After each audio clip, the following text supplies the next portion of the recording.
अब्दुल्ला आजम की सदस्यता चली गई थी, इसके बाद ये सीट खाली हुई थी और 96 सीट से विधायक राहुल कोल के निधन के बाद ये सीट खाली हुई थी। और अब यूपी में उपचुनाव की तारीखों का ऐलान कर दिया गया है। जो 2 सीटें हैं उसकी बात कर रही हैं, स्वार सीट और 96 सीट पर उपचुनाव होना है। 10 मई को उपचुनाव होगा और साथ ही 13 मई को काउंटिंग होगी और फिर पता चलेगा कि इस बार इन दोनों सीटों पर कौन काबिज होता है। और बताते ये भी चले कि अब्दुल्ला आजम की सदस्यता चली गई थी स्वार सीट से, उसके बाद ये सीट खाली हो गई थी और इंतजार इसी बात की जा रही थी कि आखिरकार कब इन 2 सीटों पर उपचुनाव होंगे, कब तारीखों का ऐलान होगा। और अब इन 2 सीटों पर तारीखों का ऐलान हो चुका है। 96 सीट से विधायक राहुल कोल के निधन के बाद ये सीट खाली हो गई थी। तो 10 मई को मतदान होगा, 13 मई को मतगणना होगी और अब से थोड़ी देर के पहले ही ये उपचुनाव की तारीखों का ऐलान किया गया है कि इन 2 सीटों पर उपचुनाव होना है। 10 मई को उपचुनाव होना है। रामपुर की स्वार टीम जो है, आपको बता दें कि स्वार सीट जो है उस पर ही ये उपचुनाव होना है। और बताया ये जा रहा है मिर्जापुर के 96 सीट पर भी उपचुनाव होना है। हमारे सहयोगी संकेत हमारे साथ जुड़ गए हैं। संकेत, उपचुनाव की तारीख का ऐलान हो गया है क्योंकि 2 सीटें जो खाली पड़ी थी, इंतजार इस बात का हो रहा था कि कब इस पर उपचुनाव होंगे और कब तारीख का ऐलान किया जाएगा। बिल्कुल जाहिर सी बात है कि अब तारीख का ऐलान हो गया है। स्वार विधानसभा सीट है उत्तर प्रदेश में, ये रामपुर डिस्ट्रिक्ट लगता है और स्वार विधानसभा सीट है। यहाँ से आजम खां के बेटे अब्दुल्ला विधायक थे और अब्दुल्ला की सदस्यता निरस्त हो गई थी। उसके बाद से ये सीट खाली थी, उनकी विधानसभा की सदस्यता चली गई थी। तो कहीं ना कहीं इस सीट पर अब चुनावी बिसात बिछाई जाएगी, तारीखों का ऐलान हो गया। किस तरीके से 96 सीट है जयपुर की विधानसभा सीट, इस विधानसभा राहुल कोल के निधन होने की यह सीट खाली हुई थी। तो जाहिर बात है कि 2 सीटों के पर अब चुनाव होने हैं। दोनों, एक स्वार विधानसभा सीट अब्दुल्ला की सीट थी जिसमें उनकी विधानसभा की सदस्यता गई थी और उसके बाद राहुल कोल की 96 विधानसभा की जो सीट थी, निधन के बाद में वो सीट खाली हुई थी। तो 2 सीटें जो खाली है, 96 विधानसभा सीट और इसके अलावा स्वार विधानसभा सीट, इन दोनों सीटों पर तारीख का ऐलान हो गया है। 10 मई को यहाँ पर चुनाव होगा और अब सभी राजनीतिक दल चुनावी गोटियां यहाँ पर बिछाएंगे। जहां समाजवादी पार्टी के पास में उसके खाते में ये सीट थी स्वार की, तो जाहिर सी बात है समाजवादी पार्टी पूरी कोशिश करेगी सीट को जीतने की और कहीं ना कहीं भारतीय जनता पार्टी भी यहाँ पर पूरा जोर लगाएगी रामपुर में, खासकर और जो 96 की सीट है, 96 विधानसभा सीट और जो 96 की सीट है, 96 विधानसभा सीट, ये भी राहुल कोल के निधन के बाद खाली हुई थी। तो ये 2 जो सीटें हैं विधानसभा की, ये दोनों सीटें अब खाली थी और इन पर अब जल्द ही चुनाव होगा। 10 मई की तारीखों का ऐलान हो गया है। राजनीतिक पार्टियां अब अपनी इन सीटों पर चुनावी बिसात बिछाएंगी और जल्द ही प्रत्याशियों के नामों का भी ऐलान करेंगी। बिल्कुल संकेत, अब इस बात का इंतजार किया जाएगा कि उपचुनाव की तारीख का ऐलान तो कर दिया गया है, लेकिन इस पे जो उम्मीदवार है, उम्मीदवार किसको उतारा जाएगा, क्योंकि ये सीट काफी अहम मानी जा रही है। स्वार सीट की अगर बात की जाए तो हालांकि अब बीजेपी की तरफ से भी एड़ी चोटी का जोर लगाया जाएगा जिससे कि इस सीट पर काबिज किया जा सके। और वही दूसरी सीट की बात करें, 96 सीट भी काफी अहम मानी जा रही है।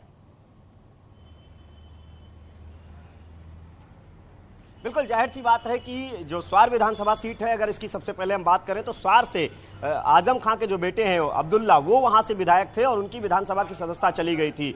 यहां से अब भारतीय जनता पार्टी पूरी कोशिश करेगी कि इस सीट को वो उपचुनाव में जीते, यानी कि आजम खां को पूरी तरीके से रामपुर में सफाया करने की रणनीति पर लगातार भारतीय जनता पार्टी काम कर रही है।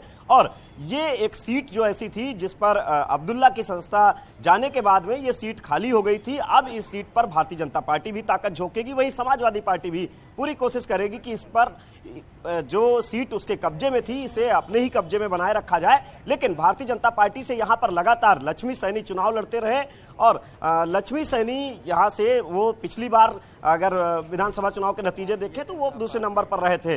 तो कहीं ना कहीं जो सियासी समीकरण कहते हैं वो भारतीय जनता पार्टी वहां लड़ाई की स्थिति में रहती है। और जो 2012 में वहां पे नवाब परिवार से विधायक थे कांग्रेस से, तो जाहिर सी बात है, और उसके बाद जब 2017 में चुनाव होते हैं तो नवाब परिवार से ही वो चुनाव चुनाव लड़ते हैं 55,000 से ज्यादा वोट मिलते हैं। इस बार जो रामपुर में चुनाव हुआ, उस चुनाव में जो उपचुनाव हुआ था उसमें नवाब परिवार ने सीधे तौर पर भारतीय जनता पार्टी का समर्थन किया था, कांग्रेस से उनको निष्कासित कर दिया गया था।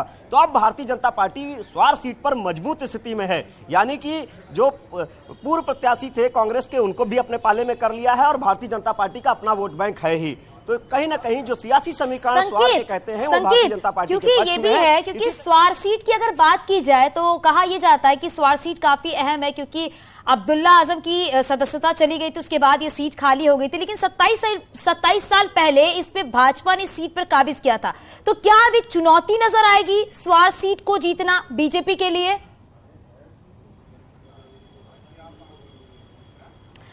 बिल्कुल, भारतीय जनता पार्टी पूरा ताकत अपनी लगाएगी और भारतीय संकेत जनता पार्टी आपके पास वापस लौटेंगे। आकाश जी हमारे साथ जुड़ गए हैं, रामपुर से विधायक हैं। आकाश जी, बहुत स्वागत है आपका न्यूज 18 पर। आकाश जी, क्योंकि स्वार सीट जो है वो काफी अहम मानी जा रही है और इस पे उपचुनाव की तारीख का ऐलान कर दिया गया है, लेकिन स्वार सीट को लेकर अब यह है कि बीजेपी किसे उम्मीदवार बनाती है और कैसे सीट को जीतती है?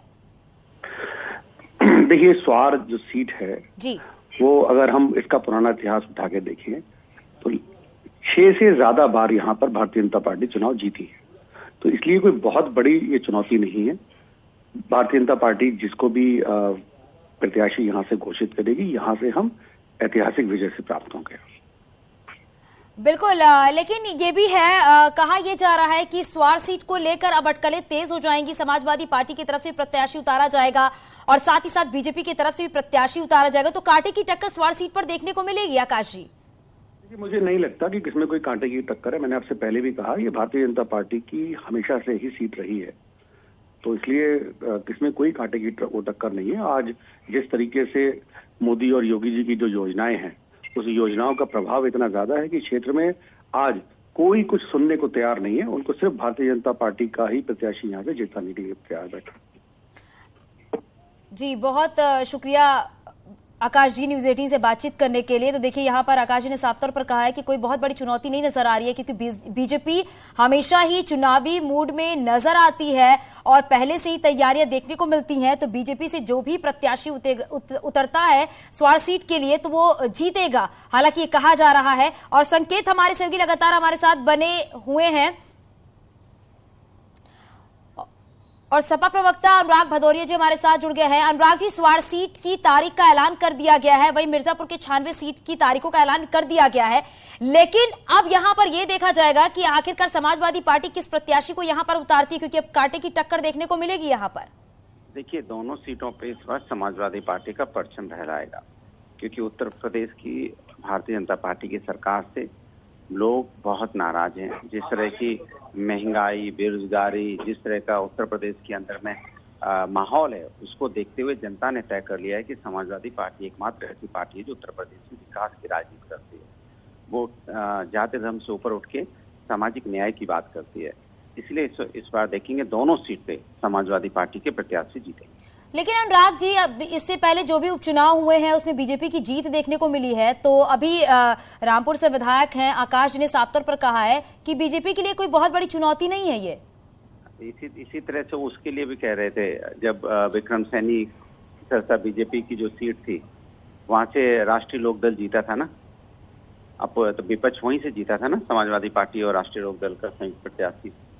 तब भी यही कह रहे थे ये लोग खतौली सीट के लिए, आज भी यही कह रहे हैं। इसके मतलब वो अंदर से जब बौखलाहट होती है, परेशानी होती है, आदमी को लगता है कि हमारा जनाधार घट रहा है, तो ऐसी ही बातें करते हैं। इस बार उत्तर प्रदेश में अभी खतौली की सीट जीती थी समाजवादी और आरएलडी ने मिलके, और अब देखिएगा ये दोनों सीटों के ऊपर में समाजवादी पार्टी की विजय। लेकिन अनुराग जी, ग्राउंड जीरो पे अगर देखा जाए तो जिस तरीके से आपने बताया कि लोगों में नाराजगी है, लोगों में गुस्सा है, लेकिन उसके अपोजिट चीजें नजर आ रही हैं। अनुराग जी, आपको जब चुनाव का रिजल्ट आएगा तो आपको पता चलेगा कि यही बात तो आप खतौली सीट पे भी कह रहे थे ना, यही बात अभी कह रही है बीजेपी।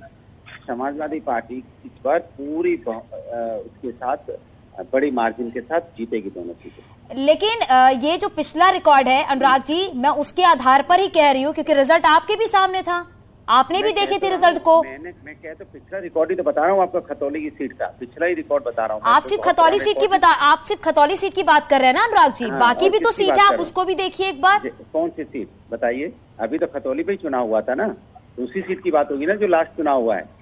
तो जब खतौली सीट का चुनाव हुआ था तो समाजवादी पार्टी आरएलडी जीती थी। बिल्कुल अनुराग जी इंतजार अब इसी का किया जाएगा कि आखिरकार 10 मई को क्या होगा और 13 मई को जब रिजल्ट आएंगे तो फिर क्या होगा। शुक्रिया न्यूज़ 18 से बातचीत करने के लिए।